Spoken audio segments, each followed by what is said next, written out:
Hello everyone! In this video, I'll show you how to get Grubhub Plus with Amazon Prime. First, open your web browser on your phone or computer. Search for Amazon Prime Grubhub.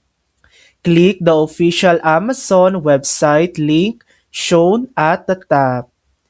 Make sure you're signed in to your Amazon Prime account. You'll be taken to the Amazon Prime and Grubhub page. Tap Continue with Prime. Next, allow permission to connect your Grubhub account. Enter your location if prompted.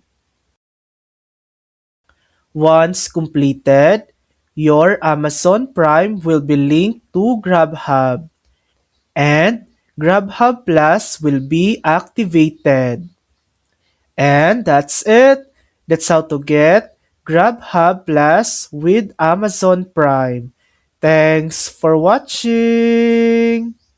If this video helped you, please like and subscribe for more helpful tutorials.